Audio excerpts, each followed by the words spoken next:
We have a lot to cover. So welcome everybody. I'm excited. This is my first hybrid class. Yay. And I have included in here a lot of videos. We're going to learn about diversity, versatility, of course, about the Fair Housing Act, but more importantly, I have a documentary that I'm going to be sharing with you guys, and it's something that is relevant going on right now. And It's causing a lot of controversy right now and indictments where there's about 93 different realtors that are about to be losing their license, revocation of their license, and suspension of their license. And it's because of an investigation that went on in one particular city. And since we are the fourth largest city and the most diverse city in the US, I believe it's very well possible that we can be investigated here as well. So it's really important that we are on our game and we just brush up on our skills. So I wanted to start right away with Maya Angelou and the power of words. I think this will help to, it's kind of exciting to start with her, and she's going to kick off our training today.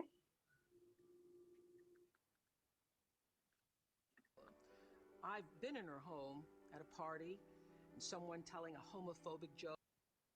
I don't know anyone who understands the power of words more than Maya Angelou. I've been in her home at a party and someone telling a homophobic joke or making fun of someone in a derogatory way and watched her invite them to leave or stop them in mid-sentence and say, "Not in my house, you won't."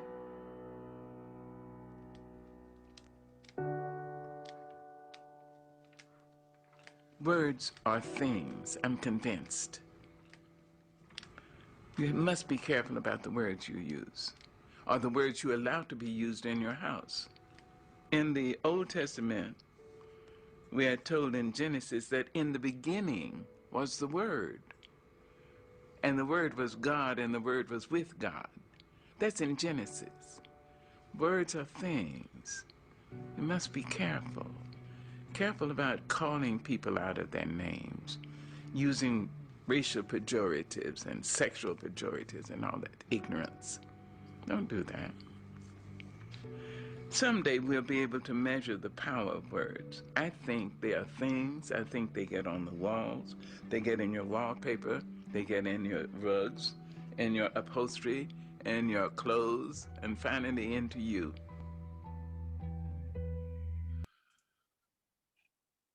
Pretty powerful, right? So I wanted to start by looking at the word There's diversity. an African American song, 19th century, Sorry, which glad I stopped it. is so great. It says, Right. when it looked like the sun. Okay, now we're done. So the objectives of the course today is to broaden our understanding of cultural diversity, to expose ourselves to our own level of diversity, to encourage ourselves to remain open to new ideas and engage in open-minded attitudes and behaviors. Understand that versatility is a sales skill. It's going to help broaden our business, and an awareness of implementing a consistent process to deal with all people in all situations in the same manner, because it's our duty as a realtor. So we're going to make sure we have those systems and processes in place. So let's look at that one word, diversity. What does diversity mean? It's a state of being diverse, variety. So it's a range of different things. So we want to make sure we embrace diversity. And the world is a changing place, right? We're with social media and technology and the communications that, are relevant for 2021, just the way we do business. The world has become really a smaller place. We interact more with different regions and communities and nations and neighborhoods and literally the US and the world, right?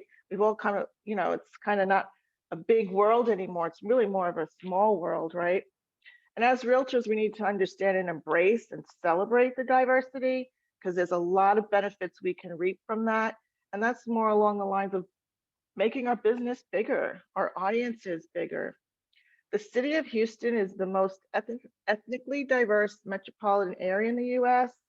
We have 145 languages that are spoken by our residents, and 90 nations have consular representation here. Isn't that crazy? So talk about, a diverse city. I had some more stats in here. So we are the fourth most populous city in the nation. We have an estimated population of 2.325 million, 2,325,000, trailing only behind New York, Los Angeles, and Chicago. And it's the largest in the southern US and Texas, obviously, and the most diverse. So that's really, really important as we kind of look into the documentary that we're going to see later, that if this city was pegged out, I believe that Houston is going to be the next one. And so versatility as a skill. I hope this little chat box isn't in the way. Yeah, I'm gonna close that up. So versatility in my mind is a sales skill. The more you learn to be versatile in the way you think, in the way you do business, in the way you live your life, it's going to help you with your sales and your business, right? Those who are very successful in business have the ability to work with many different people, different to themselves and different to the world that they're accustomed to. They have the ability to work with many different people that comes from maturity, it comes from experience, and it comes from the willingness to grow and learn and explore and educate themselves. They're the ones who dare to travel and dare to eat different things and dare to see a new movie or listen to a different music or a different genre. They say, well, I grew up with country my whole life, but you know what? I'm going to go ahead and explore jazz. Or I've grown up eating peanut butter and jelly my whole life, but you know what? I'm going to explore and go, eat Italian or Indian or Asian food. And so they explore, they learn, and they educate themselves. They listen and they are open-minded and they shed ignorance and myths and theories.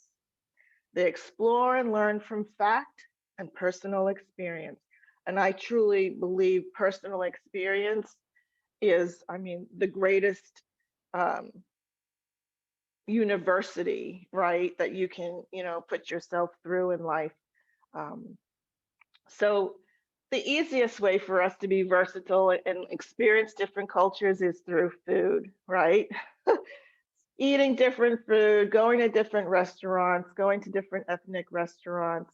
I put up some yummy dishes in here to say, hey, can you guess what these are and what ethnicity this could be? And I have a question mark, is this Asian? And so if you guys want to put into the chat or participate, what do you think that is? And Indian, right? Yep, it's Indian food. And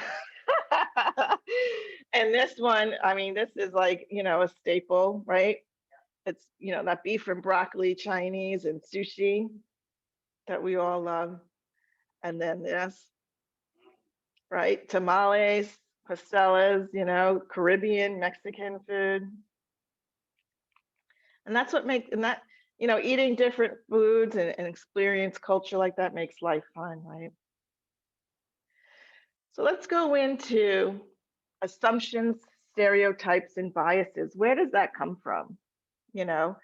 And it starts by generalizations. People make generalizations to cope with confusion, right?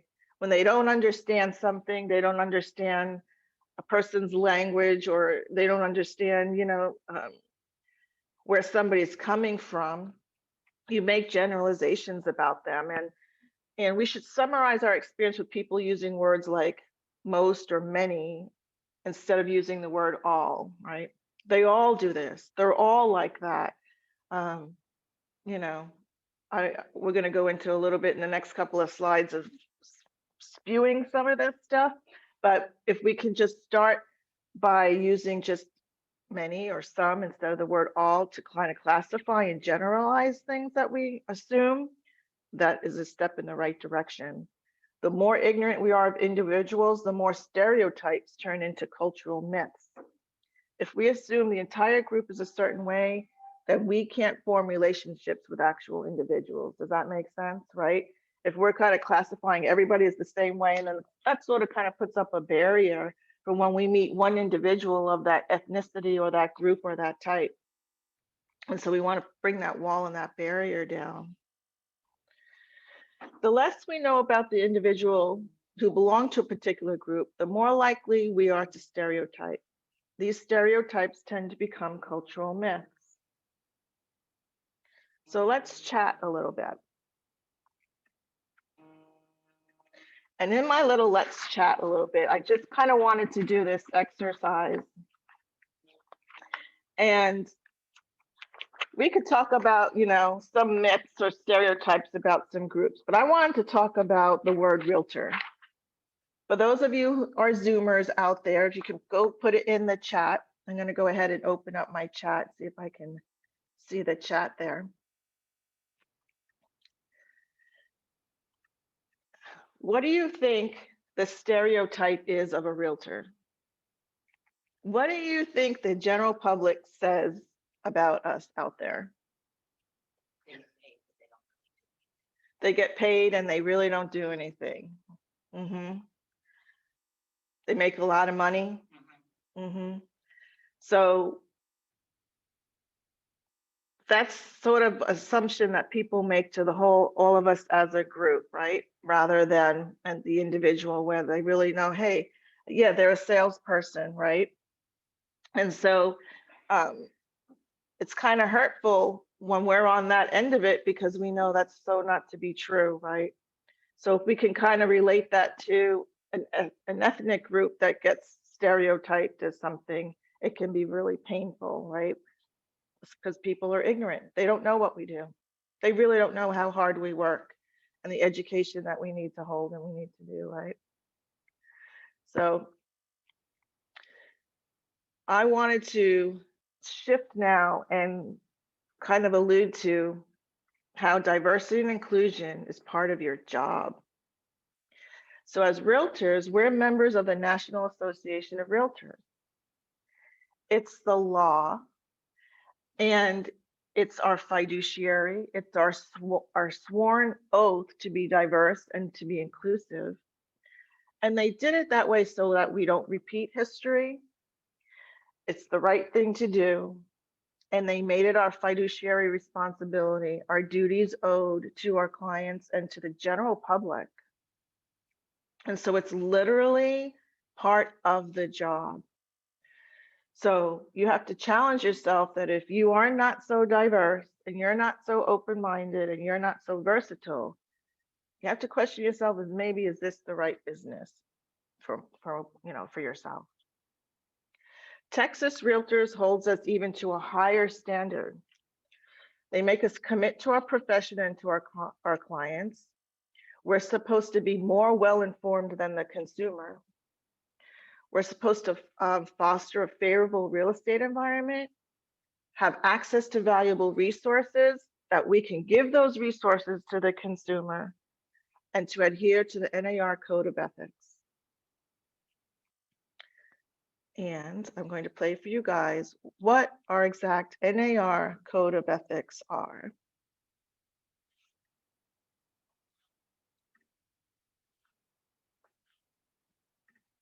Sorry, escape that mess.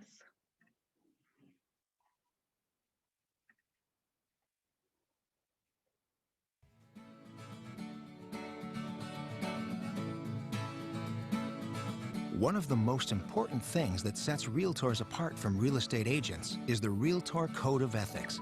And yet it's also one of the realtor attributes consumers are least familiar with. The Code of Ethics is extremely important to me. It's incredibly significant to live and work by a Code of Ethics. And I think that we really stand apart because we are realtors. We are part of an organization that has a Code of Ethics, that has professional values that wants our members to stand on their own 2 feet and be responsible and be good citizens. You're selling what has been their home for their family, their children, their grandchildren, their pets. Handling this transaction and this situation with ethics, with a standard of professionalism, and with concern and personal care for them is really what being a realtor means to me. It's time to let potential home buyers and sellers know that you adhere to a strict, ethical business code, that you are someone they can trust. NAR is doing just that by adding a Code of Ethics television commercial into the public awareness campaign mix. Buying a home is more than the number of bedrooms and bathrooms. Can't imagine making a purchase like that without having someone you can trust. Somebody with integrity protecting you. Ethics are crucial. Honesty and dependability. I can't call myself a realtor unless I complete ethics training. Realtors adhere to a strict code of ethics, so you know you'll be treated honestly. Ask if your agent is a realtor, a member of the National Association of Realtors. They live and work by a code of ethics, and that was really important to me. We're also promoting a special website, realtor.org/code of ethics. Here, consumers can go to find more detailed information about the code and why it would be beneficial for them to work with someone who upholds its high standard. But that's not all. We're asking you to get involved with the message as well. Along with the consumer-focused realtor.org/code of ethics page, there will also be a special members page at realtor.org where you can go to download new code of ethics support materials.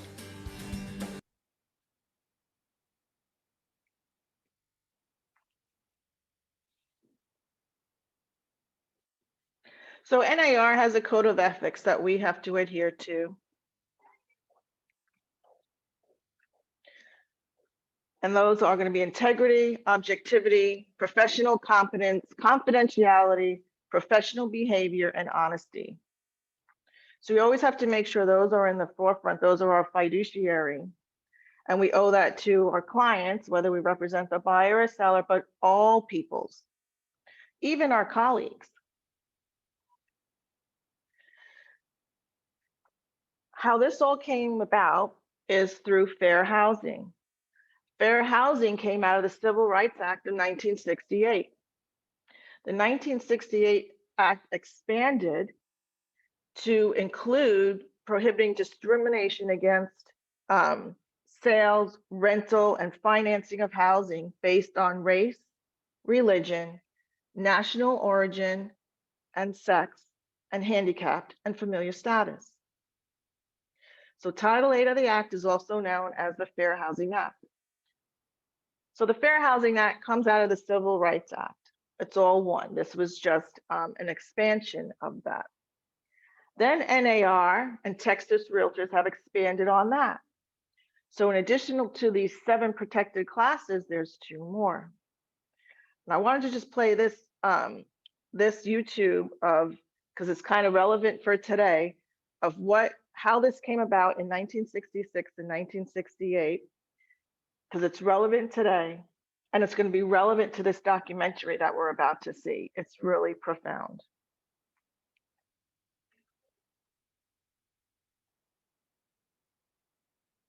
So sorry, let me move this over here.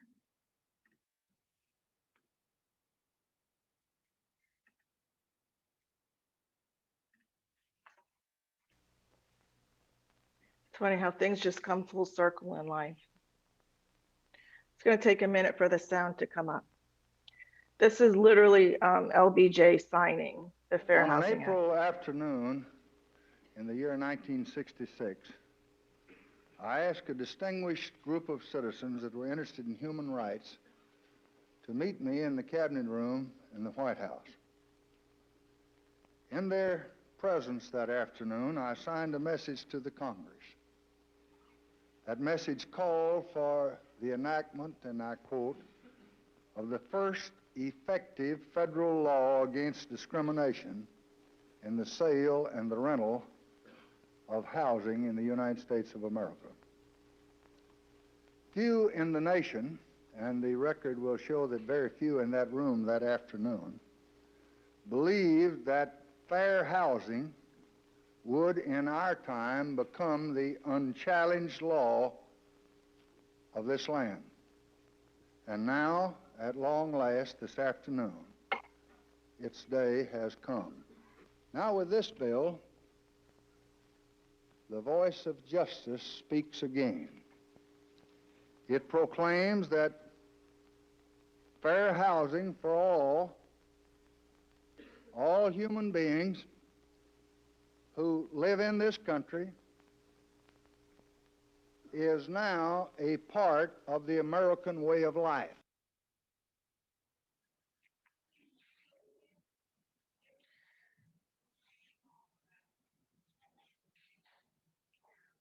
For just $67.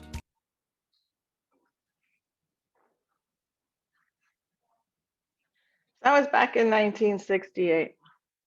So born out of that is NAR, Texas Realtors, building upon that to even strengthen more our fiduciary and elaborate more onto that. So the original act has us protecting race, color, religion, sex, familial status, national origin, and disability, handicap. Added to that is sexual orientation and gender identity. I'm sure there's going to be more as humanity, grows and evolves. Do you know when those two happened? Because just in October, November, when I was in school, they said we didn't even know if that had. So is that? It's part of it's. I can't give you the date, but it probably is probably within the last year or so.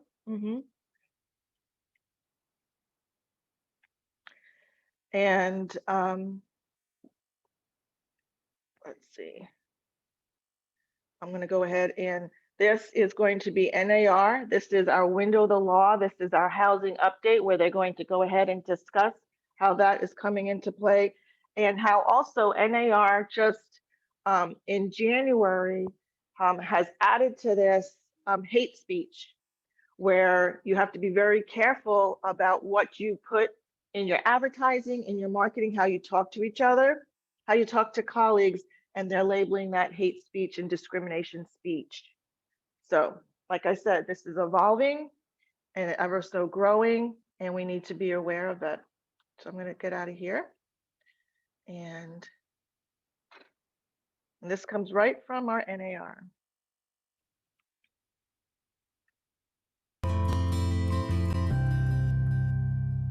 So this For more than 50 years, the Fair Housing Act has declared a national policy prohibiting discrimination in housing, and yet there is still much progress to be made. For example, according to the U.S. Census Bureau, the percentage of African American homeowners fell to an all-time low in 2019, on top of recent investigations revealing discrimination still occurs in both overt and subtle ways. The Fair Housing Act prohibits real estate professionals from discriminating in real estate sales or rental transactions on the basis of race, color, religion, sex, disability, familial status, or national origin. State and local laws often provide even broader coverage and prohibit discrimination on an expanded list of bases, such as ancestry, political affiliation, and citizenship status. And, as realtors, you are bound by an even higher ethical standard. Article 10 of the Realtor Code of Ethics prohibits discrimination not only on the 7 federally protected bases, but also on the basis of sexual orientation or gender identity. Discrimination occurs anytime you use a prohibited basis to treat the same requests for services or housing information differently. For example, suggesting an African American couple focus their search in a neighborhood because it's predominantly African American and discouraging them from looking in a nearby neighborhood that is predominantly white is steering, an example of intentional discrimination prohibited under the fair housing laws. Steering is the practice of directing potential buyers towards or away from a particular neighborhood or community based upon a protected characteristic. A 2010 nationwide study conducted by HUD showed that agents placed minority buyers in more integrated neighborhoods at a higher rate than white buyers.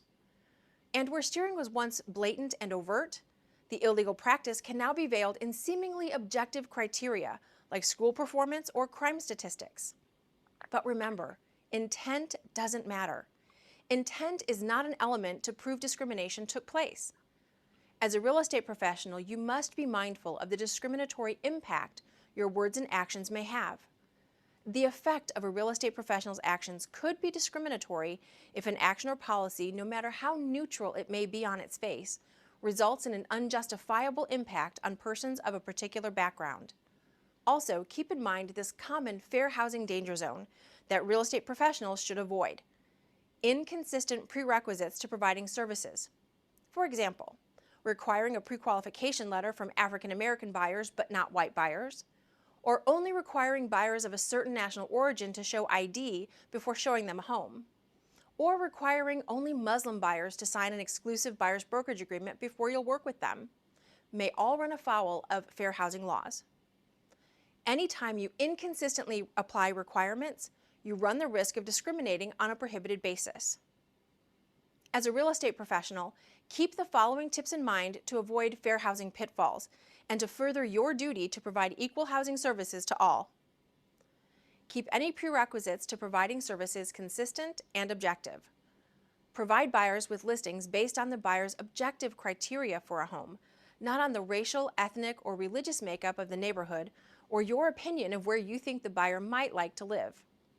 Start by asking buyers objective questions to help identify listings to meet the buyer's criteria. What specific elements are they looking for in a home? What's their price point? Are they looking for a certain commute time to work or distance to a relative's home? Avoid giving your personal opinion about a community or area, even if your client asks. Instead, guide buyers to third-party sources that can answer their questions about neighborhood-specific information like school ratings and crime statistics, allowing them to reach their own decision. Realtor members across the country have both the opportunity and responsibility to increase efforts to support diversity and inclusivity in the real estate market. Check out NAR's Fair Housing Toolkit for additional resources to expand your understanding of and compliance with your responsibilities under the fair housing laws. Thanks for watching this episode of Window to the Law.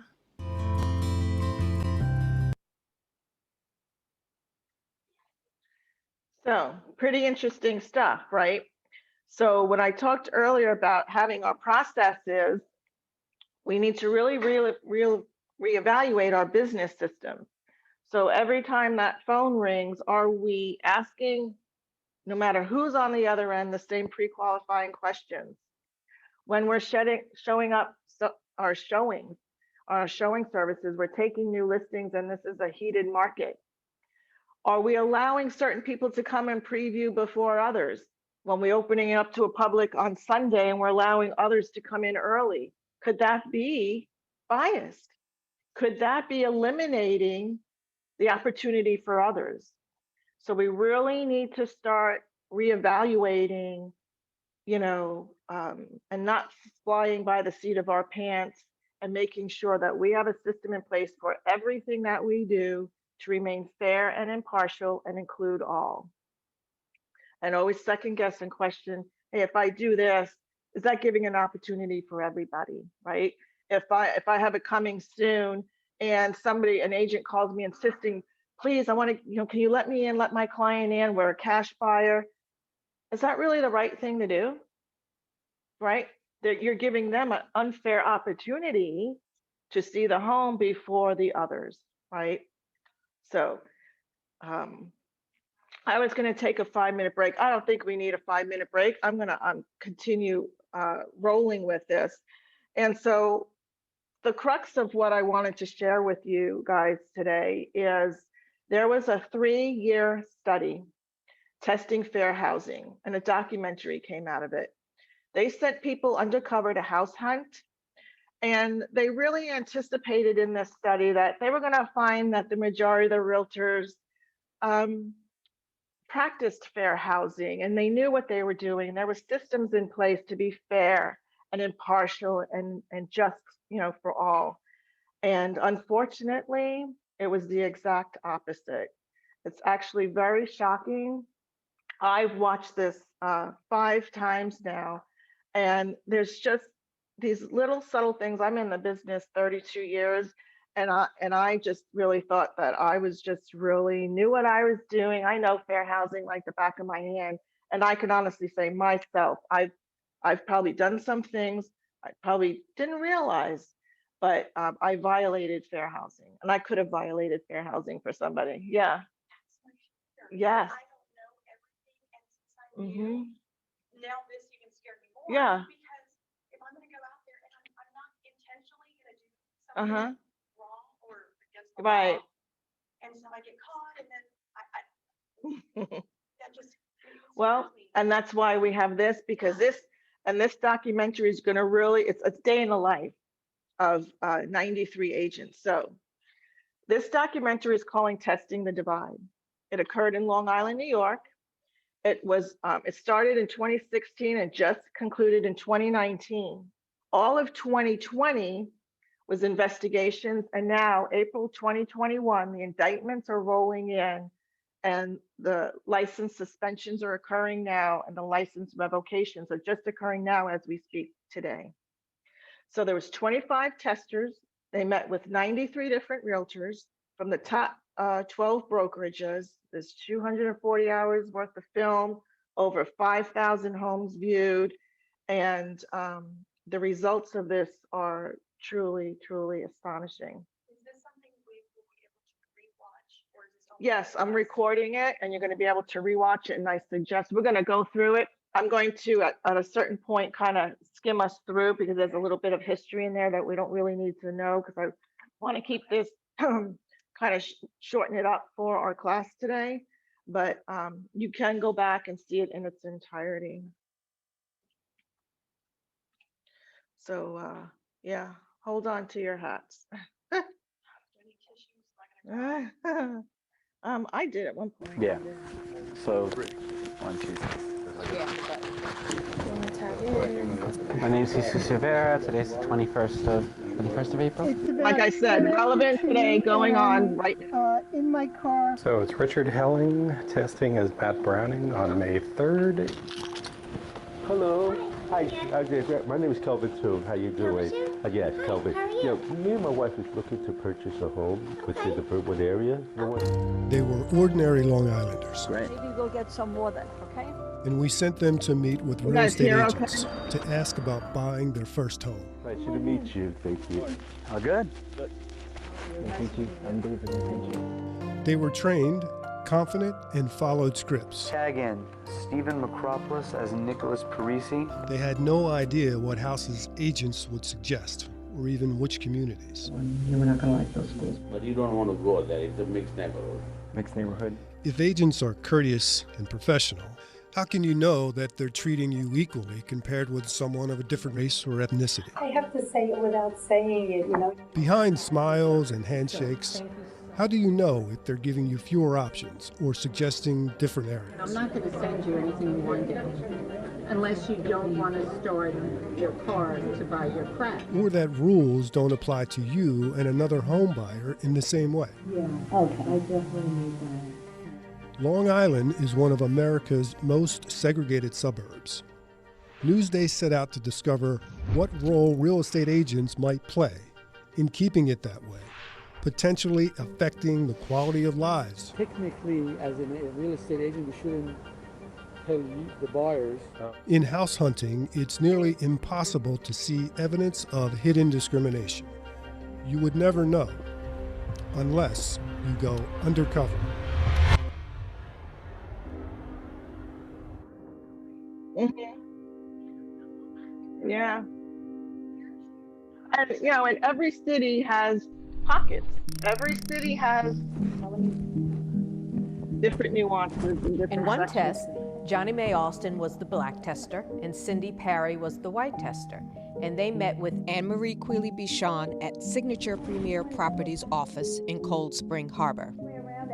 They asked for the same thing. As often happens, the agent discussed getting pre-qualified or pre-approved for a mortgage by a bank, showing how much a buyer can spend on a house. You pre-qualified, I asked. My husband's working with somebody in a bank. Remember this lady. Talks, you know, about getting pre-approved. Neither had been pre-approved or pre-qualified. Here's what the agent told the black tester.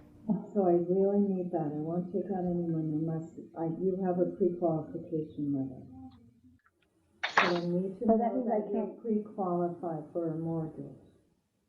Oh, so that means I can't go out to see anything. I won't do it. You can try another person, but I don't have the time. And without pre-approval, here's what the agent told the white tester. What is your availability? When can you start looking at houses? I would say not this coming week. Cindy received 79 listings from this agent. Johnny May couldn't get any listings. And Cindy, the white tester, received 2 home tours. They had the same finances, the same budget, and they made the same request in the same area. But one was white, the other was black. The agent treated them differently. Queely Bichon did not respond to a letter, calls, and emails. Her agency's Signature Premier Properties co-owner and 2 branch managers viewed the recordings and declined to comment. She just got her license revoked last month. A 3-year undercover Newsday investigation revealed evidence of widespread hidden discrimination by real estate agents brokering home sales across Long Island. For Hispanic home seekers, evidence of unfair treatment emerged 39% of the time. For Asians, the rate was 19%. Black house hunters in the investigation risked unequal, lesser access to homes and communities just about half the time when compared to white buyers.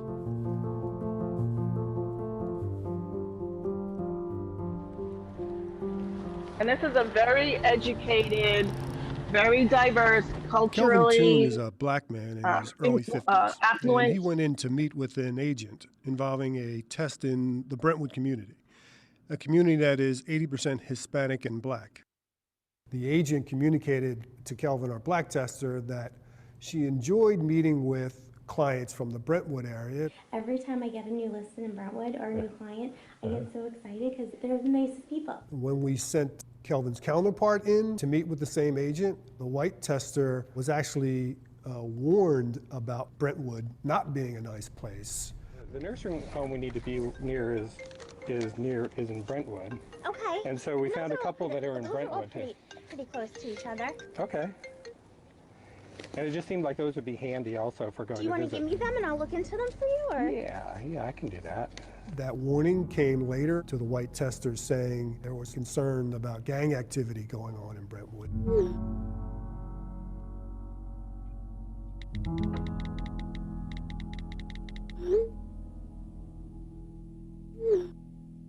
This agent wanted the white tester to know, but that information wasn't provided to Kelvin, the black tester. The listings centered black tester Kelvin in Brentwood with 27 house listings, while the white tester got 0 listings in Brentwood and was directed towards much whiter neighborhoods. Vickery said she had warned only the white tester about gang activity because she had not been aware of it when she met with the black tester, despite widespread media coverage. She also said her business partner, Gene Gillen, sent the listings to the black tester. Gillen said the listings were unquestionably prepared based on Vickery's criteria, and that Vickery may have sent the listings using Gillen's email. She said she didn't know the race of the black tester until she met him later on a house tour. Keller Williams, which was their employer at the time, released this statement. Keller Williams does not tolerate discrimination of any kind. All complaints of less than exemplary conduct are addressed and resolved. Newsday conducted 86 tests that matched white and black, white and Hispanic, and white and Asian buyers.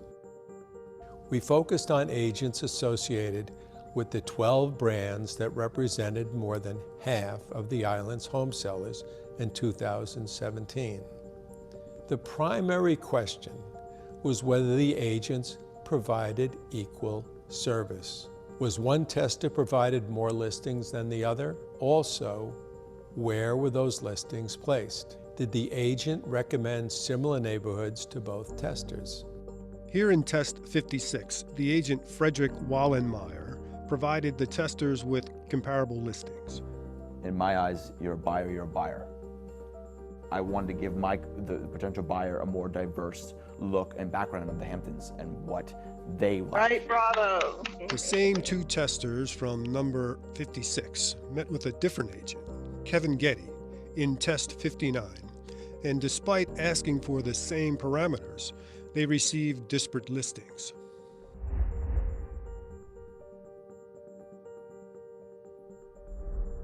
Hispanic community came in, and they really took over Springs and Northwest Woods area. In an email, Getty described his statement about the Hispanic community as out of context, adding, "I apologize for the remark, and I look forward to continually improving in order to serve all of my clients with respect." He added the statement does not represent who I am as a person and does not reflect my professional commitment to treat everyone, clients, family, and friends, equally and with respect. As permitted by law, Newsday recorded all meetings between testers and agents and then transcribed the recordings. Here, an agent gives conflicting advice about Freeport. I like Freeport. Now you have a bad school district, and that's not good for resale value. Matching those tests, mapping the listings, and relying on the judgment of fair housing experts, you start to get a picture of whether an agent, or more importantly, agents at large across Long Island, engaged in different treatment of testers. On the school bus, see the moms that are hanging out on the corners. But you don't want to go there, it's a mixed neighborhood. It's been the United Nations. Because you might be more comfortable in a certain demographic area that isn't heavily one way or another in terms of the people. Bayshore has two school districts, Brentwood and Bayshore. You don't want to have Brentwood School District. You want to have Bayshore School District. I can't say anything, but I encourage you. I want you to go there at 10 o'clock at night with your wife to buy diapers. Go to that 7-Eleven. They didn't buy there. No, that's great. He's up at the I board have to next say to it without saying it. You know, you have the knowledge. He's going in front of the board area, next you to know. I don't want to use the word steer, but I try to I use No, another word. hey, I listen, educate in the absolutely. areas. That's you know. If you're not getting the same information, then something is definitely wrong. How do you prove that in the heart of this agent or in the mind of this agent, they did steer you someplace? So you're just at the mercy of the realtor to do the right thing. There's no way of proving it. Unless they're testers. I'm looking to speak to an agent about purchasing a home. I'm an agent, I can talk to you. Oh, great. New York is a one-party state, which means that only one party to a conversation has to consent to a recording. Good. So men had body cams affixed to their chest. It was a button-holed camera. Women used cameras hidden in their purses. That allowed us to record as evidence what transpired between the testers and the agents. The tester would have to memorize the details of the profile. What was your name again? Patrick. Are you pre-qualified? No, not yet. That's a tough one. We're both new. How did you hear about us? You guys are close to the city. I mean, we went over and over again. What's your tester name? What's your age? How much money do you have in the bank? What's your credit score? How long you've been working at your employer? What's your wife's occupation? What's your child's name? All to build their confidence so that when they hit the street and were ready to go out with the recording equipment, they were ready to play that role. Well, the testers were a diverse group of people: white, black, Hispanic, and Asian. They range from a 20-year-old college student to 60s pro bono attorney. We did make use of a significant number of actors. The things actors do for work. It's really... When the tester meets with the agent, they're basically saying in broad terms what their housing search is. So I just need her to get to Penn Station within an hour. When you send in a tester, they have no idea what's happening on the other half of the test or what their counterpart experienced when they went to the same agent at the same agency. It was really unique and interesting for us to bring the testers together and tell them what happened. It's definitely different. If I see it more visually, okay. I feel sad that this is a person who's a gatekeeper. I mean, she's telling him these some of the nicest clients I've ever worked with, et cetera, et cetera. Steer me away from that. And not only in the listing she sent me, but also in telling me that about the gang violence. Okay, so I don't come back until we get that. Yeah. Okay. I definitely need that. She couldn't even take me out until I got approval. Oh, was I lied to? I was lied to, walked over, stomped. I'm starting to wonder if maybe they're doing that because they think that's where you feel comfortable. I thought it was all about money, to be honest. That's the way the world works. This country is based on money. If I come to you with a certain amount of money to get a house, give me the same house you're gonna give her. We have the same amount of money, why not? So I didn't expect, oh, you go there because you're Spanish, and you go there because you're white. I didn't expect that at all. To determine whether there was potential evidence of fair housing violations, we relied on the judgment of two nationally recognized experts in the fair housing field. I've coordinated more than 12,000 investigations across the country. I have personally done over 1,500 tests. I've been named as a witness in 400 fair housing lawsuits, and I've testified 56 times in state and federal courts around the country. So yes, I have some experience. My name is Bob Schwem. I'm a law professor at the University of Kentucky, and I've been a law professor for a long number of years. All we're asking in these tests, you get two people who come in and ask for exactly the same thing. Why don't you give them the same listing? Why don't you pre-qualify them in exactly the same way? It's not that big a burden. Most commonly, the experts found evidence of potential steering or directing two testers to disparate neighborhoods based on race or ethnicity. Yeah. How are you, Russ? Hey, Russ. Doing? Good. How are you? We're either waiting for the owner or waiting for the agent to show up. You don't want to be. I don't think you should be in Elmont. I think you should probably just be Franklin Square. And I remember specifically, he talked about steering.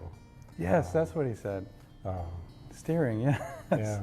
And in the same breath, he mentioned, well, steering's bad, but this is what I'm going to do. There's something called steering. No steering, you know, like steering. Oh, like a car or something? No, like a horse, you know. In test 78, experts saw evidence both of steering and of the denial of equal service. That agent declined to view recordings as invited by Newsday, and the owner of Realty Connect USA did not respond to multiple requests for comment.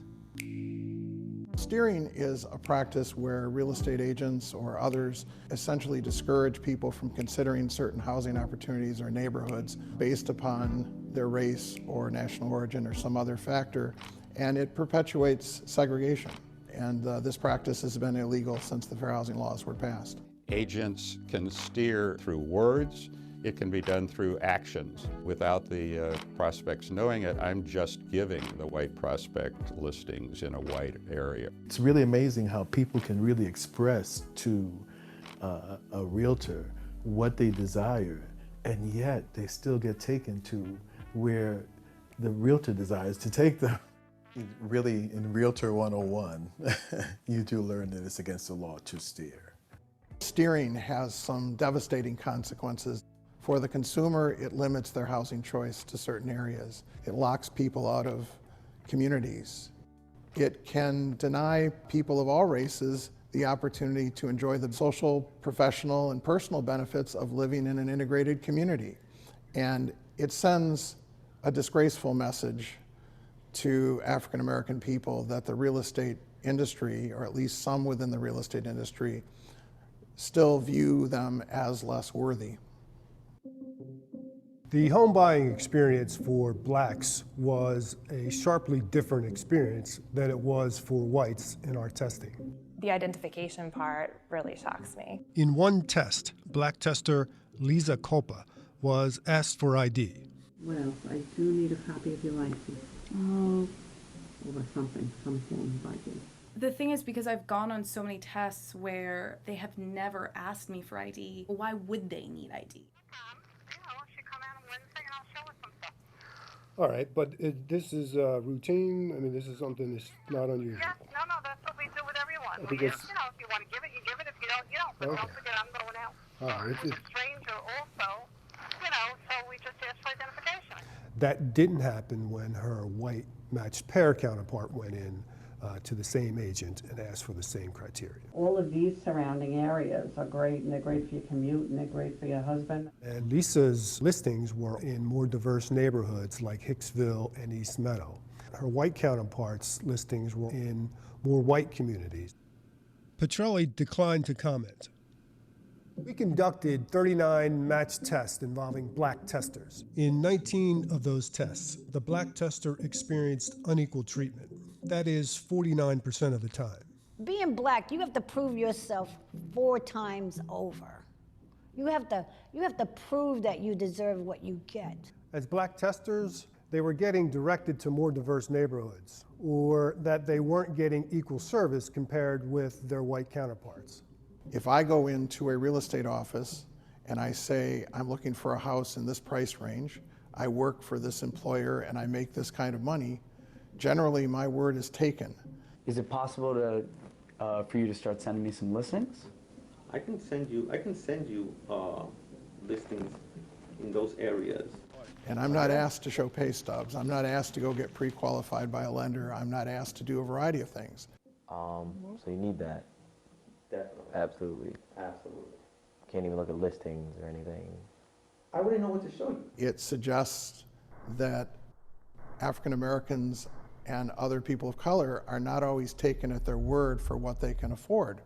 It certainly has major consequences for that person and their opportunity to obtain housing. On your pre-approval, everything starts with the pre-approval. You have your pre-approval? Torres asked both testers about pre-approval or pre-qualification multiple times, but only required it from the black tester. He even gives the white tester a home tour. You have an outside entrance. You have an outside. When asked to comment on the tests, Torres responded saying, One seems a little bit more eager than the other. That's the bottom line. Sometimes you may make a decision that may be interpreted incorrectly. That's the only thing I can tell you. Torres also said he has adopted a firmer policy. So now if you don't have a pre-approval, I'm not going to show you a house. The founder of Charles Rutenberg Realty, Joseph Moshe, viewed Newsday's recordings and offered no comment. I said, do you really want your future children going to Amityville School District? We're going to try and stay away from Freeport, Roosevelt, Hempstead for now because of the school district. Okay. This part, the Salisbury part, Okay. is in demand because the schools are much, much, much better. We hear that rhetoric all the time. The school district is much, much better. This high school is much, much In better. Newsday's 86 paired tests, agents often applied a laser-like focus on school districts, highlighting their perceived quality when recommending places that house hunters should consider buying or avoid. Fair housing experts say touting or disparaging school districts can put agents in jeopardy because talking about school districts can be taken as a euphemism for race. There's a few districts that I know I would I won't look in those towns. Oh, okay. You know, like Freeport and Baldwin and Amityville, which is part of Massapequa schools, but it's just certain parts of Massapequa. Ross declined comment. A lawyer for Ross at her present employer, Douglas Elliman, said Ross never referenced race and was merely speaking to her understanding of school ratings. If the customer asked about the quality of the schools and the agent responded with accurate information, I think the agent would be fine. The problem with talking about differentials in schools is that at least in the last 10 or 15 years, that has been a proxy for race. They don't mention the race of the community. Good schools are available in these areas. Those areas I'd stay away from because they have poor schools. I want to ask, did you tell that to the other tester? If you're only giving that information to one tester of the two and the only difference is their race, then you've provided what I call differential service. You only, if you're in Massapequa, you only want school district 23. Okay. You don't want 6 in Massapequa because that takes in Amityville, and you were not going to like those schools. It's really a strange phenomenon on Long Island that these lines have been created. They know me. Hi, how are you?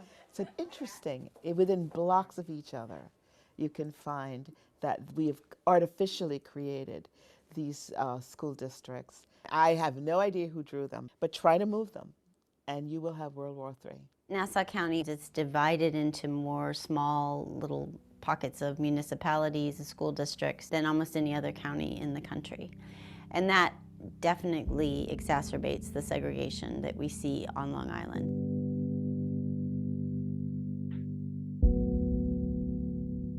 But here in Houston, we talk about our high They may schools have in a some certain test way, score don't data, we? but even when you control on test score data, they're still more likely, if you're a white home buyer, to choose the predominantly white and or Asian school district, even without ever stepping foot in the other school district, which could have tremendous teachers and leadership and other things. Altogether, agents provided Newsday's testers with 5,763 listings. The agents' choices formed patterns. They provided white buyers with high proportion of listings in Rockville Center, Merrick, and Levittown, communities that are predominantly white. They selected Huntington, an area with a growing Hispanic population, for Hispanic buyers 5 times more frequently than they chose for white buyers.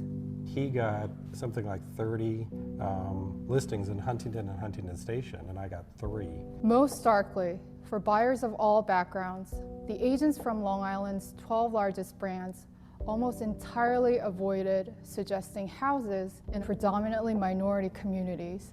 Well, these areas that we identified were unique because they showed up on the map as not having many dots in these geographic areas. But that doesn't mean there weren't listings available in those neighborhoods. There certainly were on the days that we sent testers in, and there were multiple opportunities for agents to provide homes in these areas that they didn't take advantage of. I've been practicing here for 18 years, and I've never had the experience of seeing an agent from the North Shore or the South Shore bring in a Caucasian looking for a home in the Hempstead area. Something else we learned from public records. The 12 largest brands have no offices in Long Island's predominantly minority communities. A homeowner would have to travel somewhere else to meet with an agent at one of their offices. Long Island has a growing minority population. Overall, it's becoming more diverse. But the community divisions, the racial segregation that separates the 2.3 million people on the island. I'm just going to go and this goes on to a history, and I'm going to scroll through this.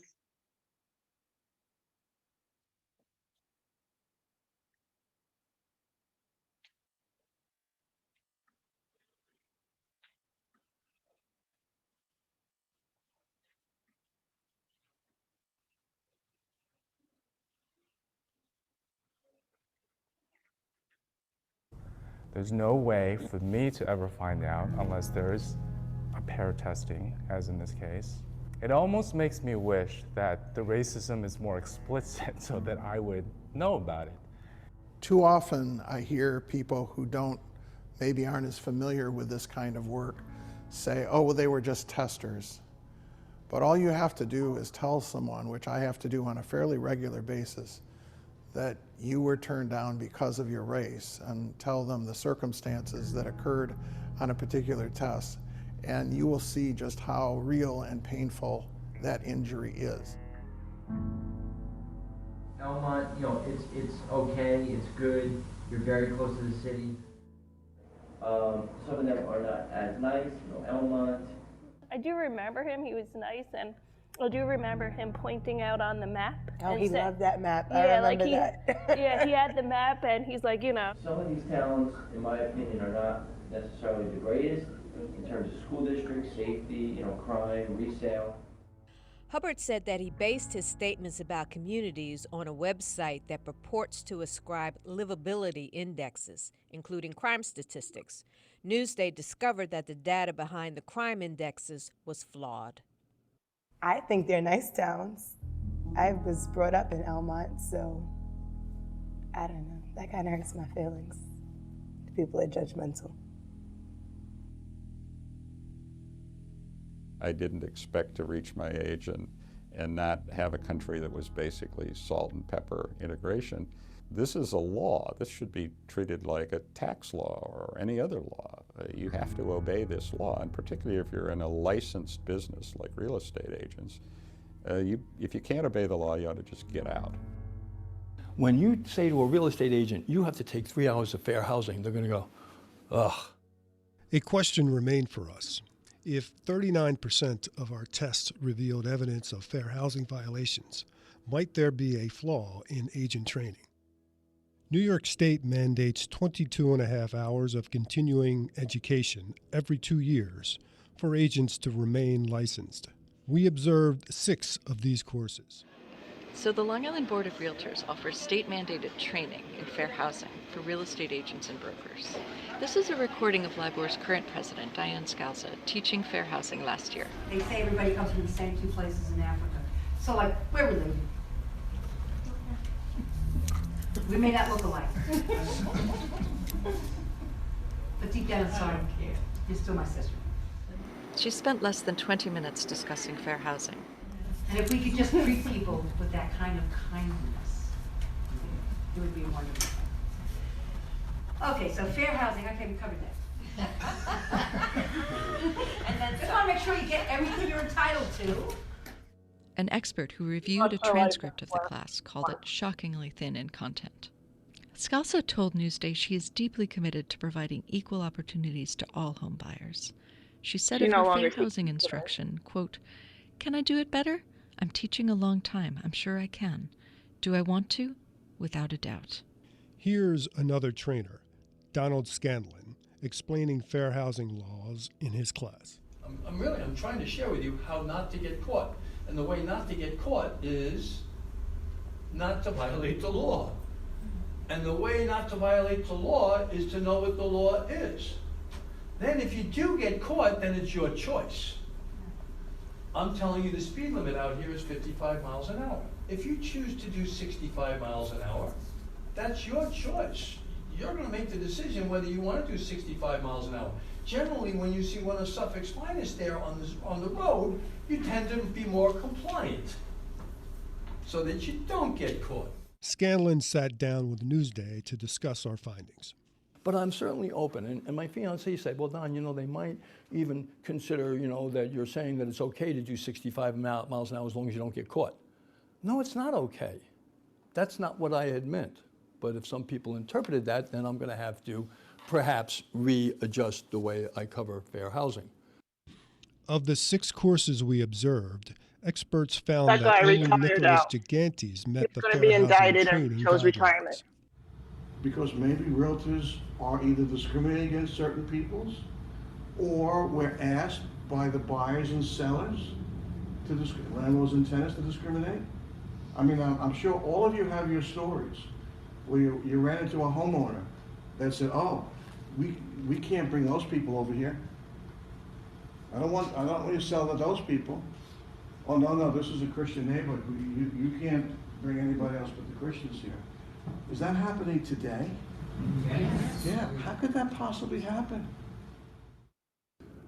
As an instructor, you can teach them all day long, and then once they leave that room, they hopefully do the right thing.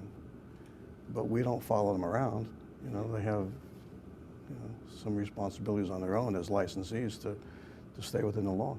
I think one of the reasons why DOS mandated 3 hours of fair housing every 2 years is because they know there's an issue. And you had an experience with a homeowner in Dix Hills. I wonder if you could tell me about that. It was a seller. He wanted me to really represent him.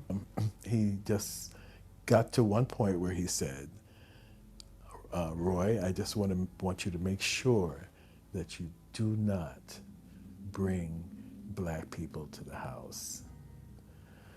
And I was stunned. First of all, being that I was black and we're not over the phone, and he's just looking straight at me. But no, I don't want any black people to come into the neighborhood. And he started to talk about the neighbors and how, how they would look at it. and how they would look at him in selling a home to a black family and so on. It was really so blown up in his mind that it would be such a negative thing. Of course, I didn't take the listing. He had something about, we're not putting black people in the house. We're asked to steer. We're asked to steer. How often? On a daily basis. Well, it's just like how do people get away with doing 65 miles an hour here on Sunrise Highway? How do they get away with it? There's just not enforcement. There's not enough people pulling us over. The enforcement of this law relies substantially on its victims. And in steering in particular, I think its victims often don't know they've been victimized. As a black person, you always feel like somebody's trying to take advantage of you. But when I went to these places, I really didn't think about that, you know, because everybody was so nice. That's why it becomes a mystery to people until they actually see what happens when people of other races or national origins encounter this problem. How would I be aware of any of these things if there wasn't this sort of testing going on? It also portends a more serious problem for our society, because if the dominant kind of discrimination in the marketplace is the variety where African Americans and Latinos and others are unaware they're being discriminated against, no complaint is going to be filed and the discrimination simply continues. You have to be more proactive with your enforcement. If I wasn't on this project, I would have never known how well she was treated. That's because you don't see the other side. There's no way I would know this was taking place.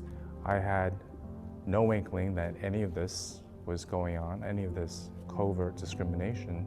You know, life goes on, the years change, and you think that things are changing, but basically, they're staying the same. It's just that nobody's like making a big fuss over it. Everybody wants a nice place, a nice home. Everybody wants the same thing.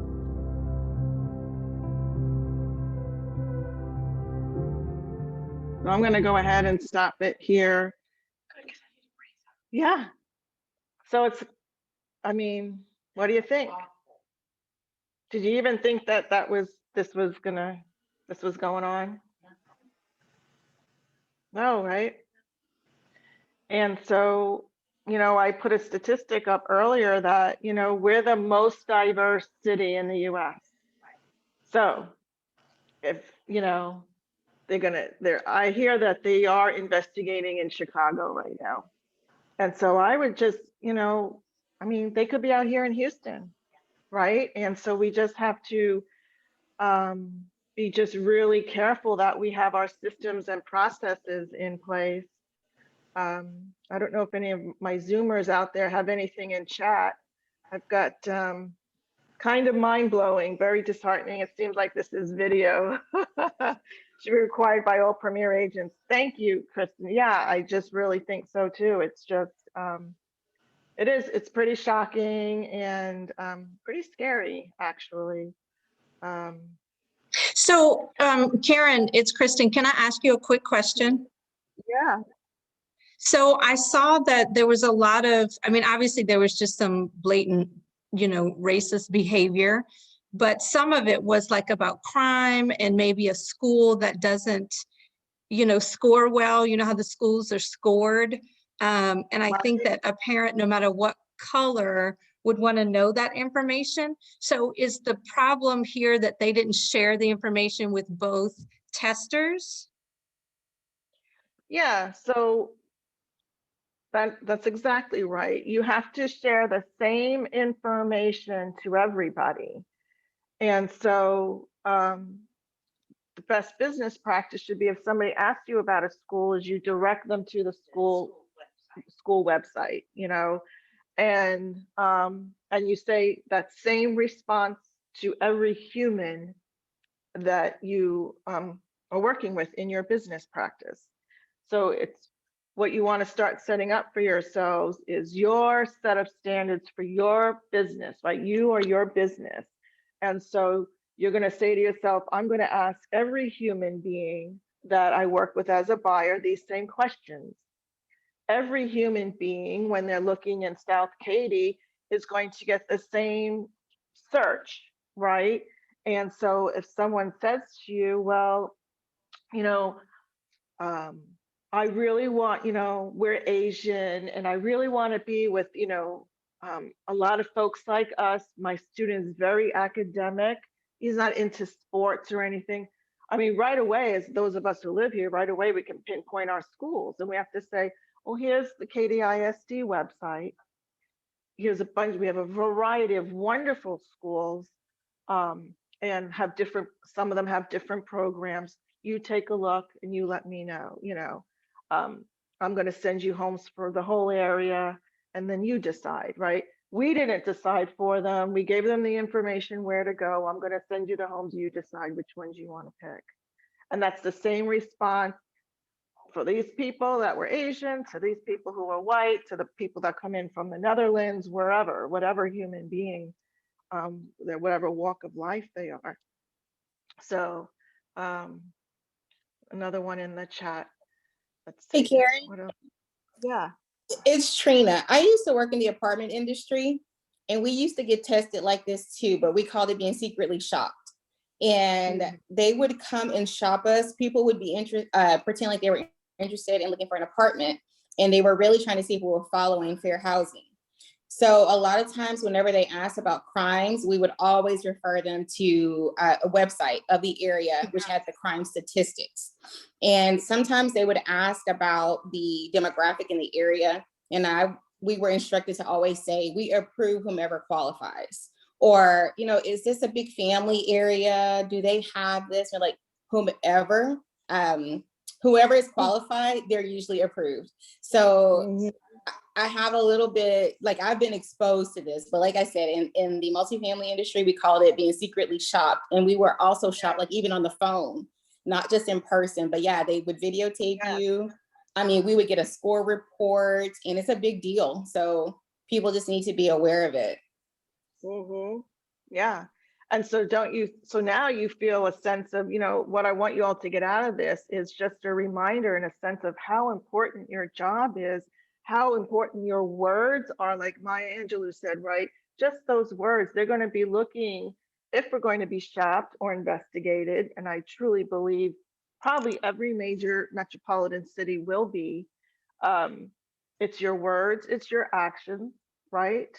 And it's your systems and your processes. You're a little mini business. And we're unique in that we have to service everybody, and we're unique. And then when you got your license, this is what you said you were going to do. This is what you said you were going to behave like, and you were going to treat every human being the same way. And so it's your job. And so that's why, in one of the segments, one of the gentlemen said, if you can't do that, then you shouldn't be in this job. This isn't the job for you. And so you also want to watch what you put on social media, right? If your personal belief is super uber religious, whether it's Christian or Muslim, well, now you're in this role. You've become a professional licensee. So you need to tone down, right? Is that appropriate? It's not appropriate anymore. But if that's how your lifestyle is and how you truly want to live, then maybe this isn't the business for you, right? Because now you are a professional. So you have to tone down the political rhetoric, the religious rhetoric, the ethnic rhetoric, right? And so, yes. Open-minded, inclusive, hone your versatility, sales skills, get out there and network with different groups, with NARAP and our Asian realtor group. Go to those restaurants, those movies, listen to that different music, right? Get yourself culturally diverse. I mean, what better city to do that in than the city of Houston, right? And so, so what did you learn? I think we learned a lot, right? What will you do different? I hope you guys will take away different some things. So I did investigate some of those people that it's going on right now as we speak. There, a lot of people have been license revoked, suspended, a lot of retired out because they didn't want to face the music. Our NAR has equal professional service model on that NAR website that gives you systems and procedures, objective information that you can use as bullet points, as guides for your business.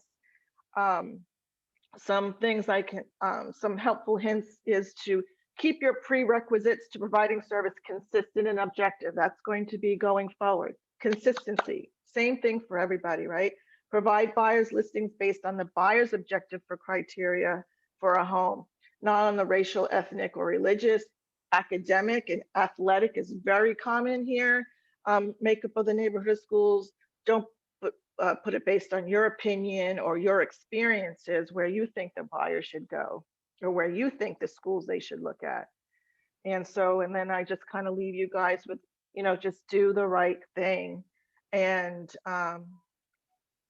if you don't know what the right thing is, then you come and see me, right? I have a little quiz. If we are just, I projected we'd make it to 11:30. We're like 15 minutes early, so we're doing really good on time. So I'd like to kind of, for you guys, there's a quiz right behind you if you want to get it. We're going to do the quiz together.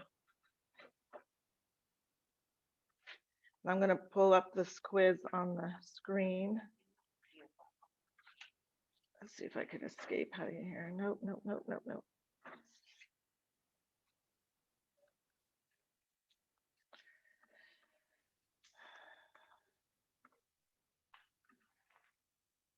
Just give us a second, guys. My Zoomer is out there. It'll come on my screen in a minute. So let me go to my desktop here.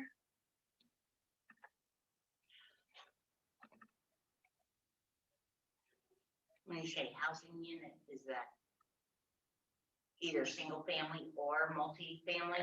Yeah. So to my Zoomers out there, do you see my quiz on fair housing? No. Okay. Can you see it? Oh, we cannot see it. I just see you. No. Okay. So let me go ahead and share.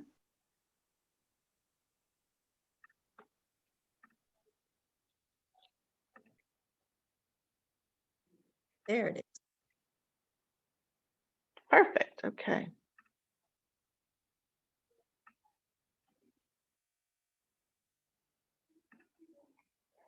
So it's a Word document, so I don't know if you could, it's going to be that clear to see, but I'm going to try to see if I can expand it a little bit. There we go.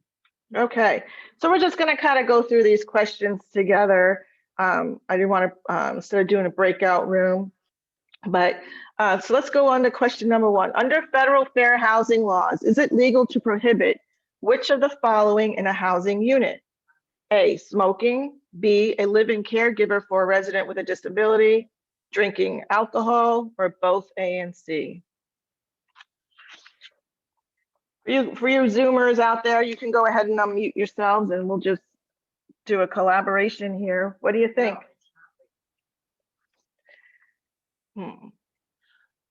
Prohibit. So both A and C, we can't, so it's, correct answer is both A and C. Tenant activities such as smoking and drinking aren't protected. So we can't protect somebody for their smoking or drinking, but we protect a live-in caregiver for a resident with disability. So selling a house to a smoker. It is legal to prohibit which of the following? It's legal to prohibit smoking. We can tell somebody we don't want smokers. And we can tell somebody. So, but it's not a protected class. Smokers aren't a protected class. You can prohibit smokers and non-smokers and drinking alcohol. But we can't prohibit somebody with disability. So that was the question. Okay, number 2. Which of the following are violations of potential violations of the Fair Housing Act? A seller tells you he doesn't want to sell to African Americans, right? A sales associate puts the phrase adults only in an MLS listing, and both A and B, or none of the above. Both A and C. Yeah, both A and B. We can't, that's a violation to say, oh, I don't want to sell to African Americans. I'm putting adults only in the MLS. Yeah.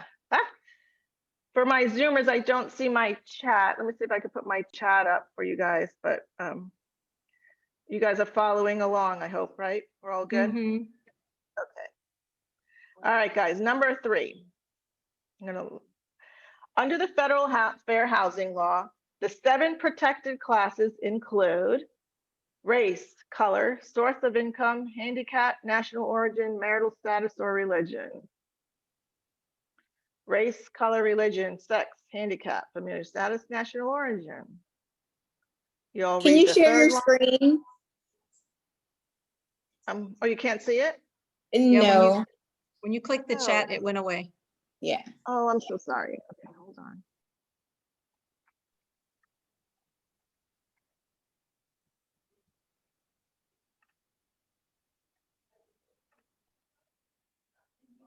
There, are we good? Mm-hmm. Okay. So 3, under the federal fair housing law, the 7 protected classes would be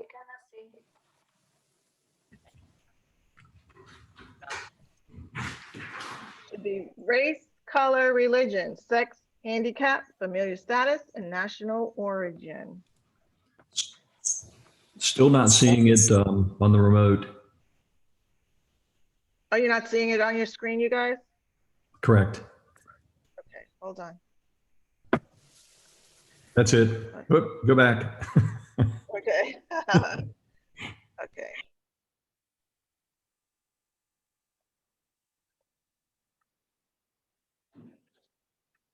I'm going to do the desktop share, and then I'm going to pull this up. How's that? Yep. Okay. I'm not going to bounce around anymore. Okay, number 4.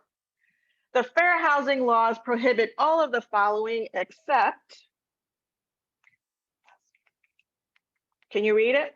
So I don't have to read it to you. Refusal to show, expressing a preference for young adults, evicting a current user, marketing your listings exclusively in a religious publication. What do you think the answer would be? The fair housing laws prohibit all of the following except.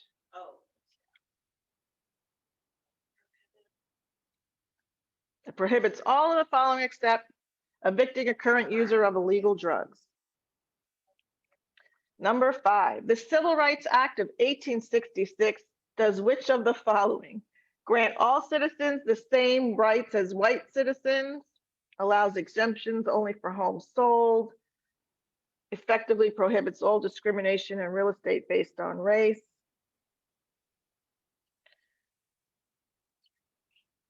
A and C. Yes, A and C. Great job. Number 6, based on federal fair housing law, which of the following people will be protected? A divorced female, single parent, a 35-year-old single Jewish man, a 50-year-old white man, all of the above. All of the above. We only have 12 of these. So number 7, the equal professional service model found in NAR involves all of the following key guidelines except, have I offered a variety of choices? Is my client working with another agent? Has my customer set the limits? Do I have objective information?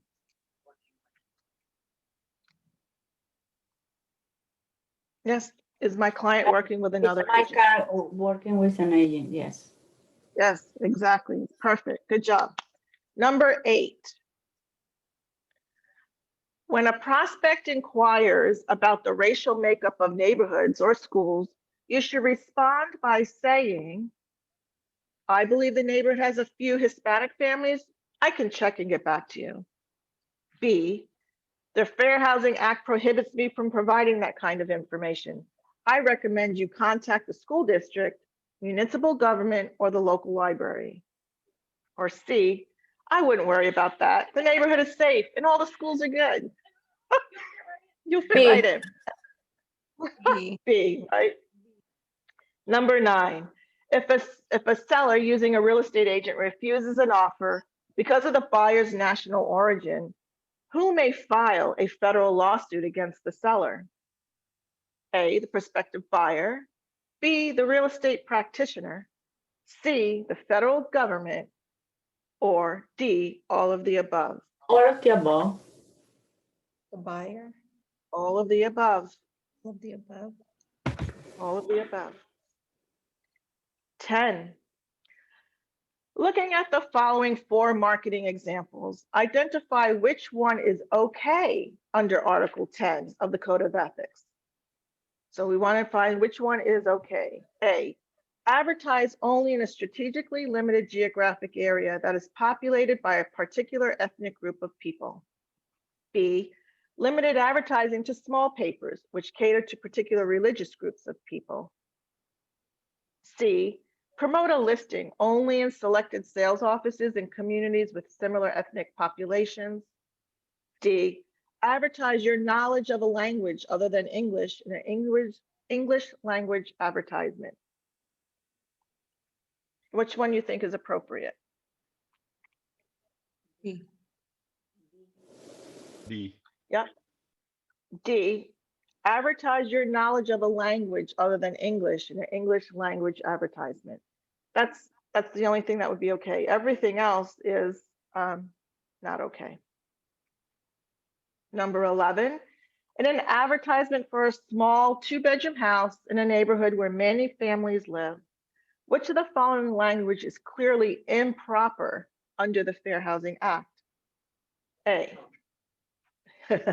small cozy home in a quiet neighborhood, 2-bedroom home near playground and senior center, family friendly, and the last one, no children.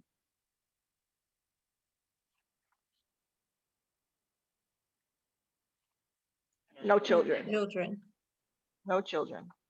And the last one, which of the following features are required in ground floor units of a non-elevator multifamily building of 4 units or more built after March 91? A, an accessible building entrance or an accessible route for persons in wheelchair. B, accessible and usable public and common use areas. C, light switches, electrical outlets, thermostat, and other environmental controls in accessible locations. All of the above. All of the above. All of the above. Woohoo! Awesome. I'm going to head and close this out. And I'm going to stop my share so I could see all you lovely people. I don't see any questions in the chat. So what did you guys think? Did you learn something out of it? Oh, I have a question here. Okay, I have a special needs student with a service dog, and our realtor gave us information about KDISD. We did the research to see which school had the most services for the disability community. Perfect. That's what should have happened. She gives you the direction, and then you go ahead and you do the research. So awesome, guys. Anybody have any questions? Well, I thank you all so much for joining me today. I hope you all got something out of it and you guys could be better realtors for it. And you're very welcome. If you need anything, give me a call and make it a great weekend. Thank you, Karen. Thanks, Karen. Thank you. Bye, Karen. Have a great weekend. Bye.